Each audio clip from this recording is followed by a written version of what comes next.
안녕하십니까. 김용민 국회의원입니다. 반갑습니다. 뒤에 잘 들리시죠? 네. 예. 오늘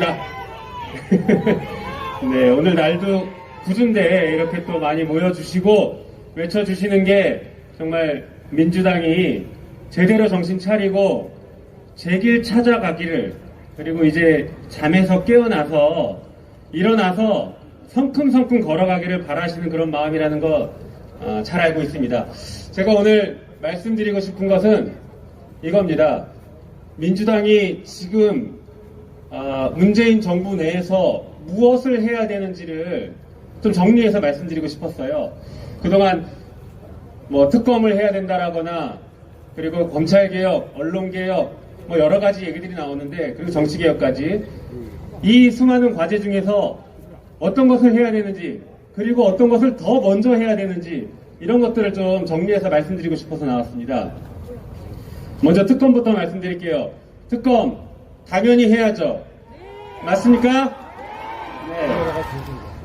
자, 특검은 현재 나와 있는 법이 대장동 특검이라고 해서 대장동 사건 관련해서 윤과 그리고 우리 이재명 후보 이 두 분에 대해서, 이 두 사람에 대해서만 현재 나와 있었는데, 어제 제가 그러면 안 된다, 부인과 장모에 대한 특검도 해야 된다라고 해서 특검법 발의해놨습니다. 네. 감사합니다. 네. 그런데 여기서 저희가 하나 고민해야 될 게 있습니다. 이 특검이 아주 빨리 신속하게 출범해야 하지 않습니까? 예. 그런데 상설특검법으로 갈 경우에는 출범이 늦어집니다. 왜 늦어지냐면 특검 후보 추천위원회를 만들도록 되어 있는데 여당이 2명, 야당이 2명을 추천합니다. 공수처 출범을 생각해 보세요.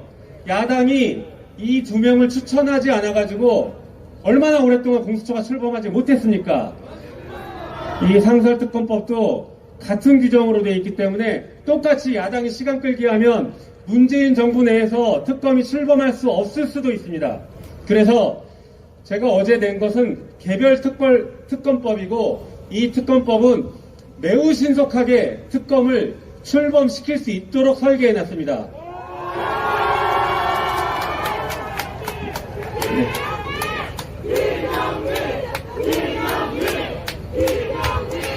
네, 감사합니다. 그래서 여러분들께서 특검을 요구하실 때 당연히 본부장 비리 전체를 다 요구해 주셔야 하고, 그리고 특검은 상설 특검으로 갈 경우에 매우 늦어질 수가 있기 때문에 가장 신속하게 출범시킬 수 있는 특검을 만들라고 요구하셔야 됩니다. 아시겠습니까? 네. 자, 특검은 이렇게 정리를 하면 될 것 같고요. 그 다음에 중요한 게 검찰개혁입니다. 수사, 기소, 완전 분리를 이번 문재인 정부 내에서 반드시 해야 됩니다. 그건 여러분들 잘 알고 계시죠? 네. 문재인 정부 내에서 하지 못할 경우에는 새 정부 들어서면 반드시 대통령 거부권 행사해서 법을 통과 못 시킬 것입니다. 그래서 이번 문재인 정부 내에서 반드시 처리를 해야 합니다. 지금 3월 임시국회가 현재 열려있는 상태이고, 그리고 4월 임시국회까지 다시 소집해서 열면 4월 중에 반드시 통과를 시켜야 됩니다. 4월 중에 통과를 시켜야 5월 9일 이전에 문재인 대통령께서 서명 공표를 하고 나가실 수가 있습니다. 국무회의도 통과시켜야 되고. 그래서 4월 중에 반드시 통과시켜야 됩니다. 아시겠습니까? 네. 자, 그럼 이 두 가지 중에서 무엇이 더 반드시 통과시켜야 될 것인가? 당연히 둘 다 해야 됩니다. 둘 다 해야 되는데, 그래도 더 반드시 꼭 해야 될 것은 여러분 제 생각엔 검찰개혁입니다. 검찰개혁 못하면 모든 것이 끝납니다. 맞습니다. 자, 그리고 어떤 걸 더 먼저 할 거냐? 반드시 할 것은 검찰개혁. 어떤 걸 먼저 할 거냐? 그것은 특검을 먼저 해야 됩니다. 맞습니까? 특검을 먼저 해야 문재인 정부 내에서 문재인 대통령께서 특검을 임명할 수가 있고 그 특검이 지금 윤 당선자에 대해서 대통령 되기 전에 수사를 할 수 있습니다. 그러니까 특검을 먼저 가장 빠르게 해야 됩니다. 동의하십니까? 네. 특검을 가장 빠르게 한다. 그 다음에 수사기소 분리는 반드시 해야 된다. 이렇게 기억해 주시면 좋을 것 같습니다. 그 다음에는 언론개혁입니다. 언론개혁은 여러 가지 과제가 있습니다. 그러나 그 중에서 지금 제일 중요한 것은 지금 문재인 정부 내에서 꼭 해야 되는 것은 저는 공영방송 지배구조 개선이라고 봅니다.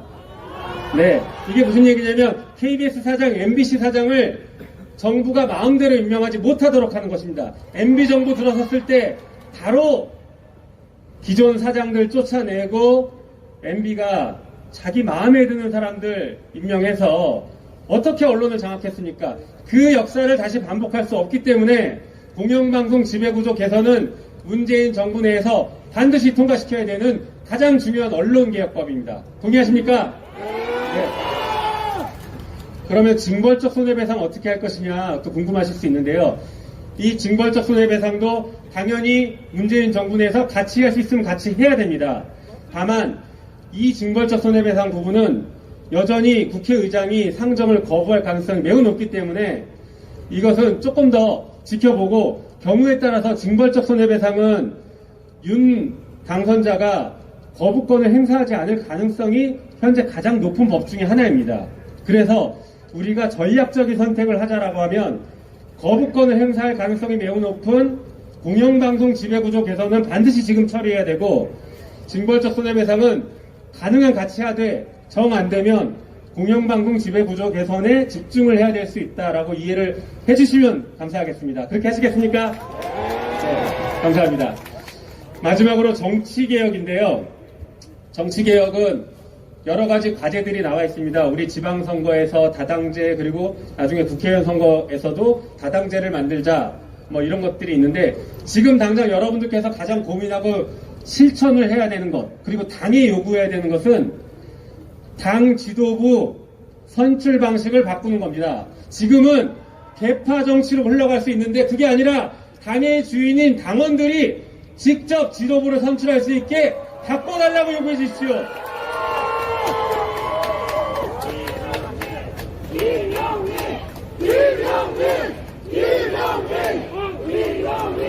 네, 감사합니다. 자, 방금 말씀드린 것처럼 당 지도부를 뽑을 때 지금 대의원 비율이 훨씬 높은데 그게 아니라 당원들의 투표 가치가 높아져서 당원들이 당대표와 당 최고위원들을 직접 뽑을 수 있게 만들어야 됩니다. 그렇게 해야 당이 바뀌고 그래야 당이 쇄신합니다. 동의하십니까? 네. 그렇게 만들어야 여러분들께서 우리 사랑스러운 개딸 양아들께서 다음번 총선에 당당하게 요구하십시오. 우리에게 공천해라. 우리도 공천권을 줘라 라고 당당하게 요구하셔야 됩니다. 그렇게 만들어주시기 바랍니다. 안타깝게도 그 지난 21대 총선에서 20대와 30대가 당선된 비율이 우리 민주당 기준으로는 4% 정도밖에 안 됩니다. 그리고 40대가 한 10% 조금 넘습니다. 50대가 60%가 넘습니다. 60대 이상이 20%가 넘습니다. 그러니까 50대 이상이 80%가 넘는 기형적인 구조입니다. 인구 비례에도 맞지 않고 우리 당원들 비례에도 맞지 않습니다. 우리 당원들 20대, 30대 당원들이 20%가 넘게 있는데 어떻게 그 중에서 국회의원은 3%, 4%밖에 못 나옵니까? 이것은 말이 안 됩니다. 그래서 당 지도부를 당원들이 뽑을 수 있게 만들고 그렇게 뽑힌 당 지도부에게 당당하게 2030, 40 국회의원 비율을 제대로 맞추라고 요구해 주시기 바랍니다. 네, 다시 정리하겠습니다. 특검, 본부장 비리 포함해서 신속하게 출범해라 라고 요구해 주십시오. 그리고 수사기소 분리는 4월 중에 반드시 통과시키라고 요구해 주시기 바랍니다. 언론개혁, 공영방송 지배구조를 4월 중에 반드시 통과시키라고 요구해 주시기 바랍니다. 마지막으로 정치개혁은 당 지도부 선출 방식을 이번 8월 전당대회 전까지 반드시 바꾸라고 이번 비대위에게 강력하게 요청하시기 바랍니다. 그렇게 하시겠습니까? 네, 감사합니다. 저는 그렇게 해주실 것이라고 믿고 이만 물러가겠습니다. 마지막 구호 하나. 민주당은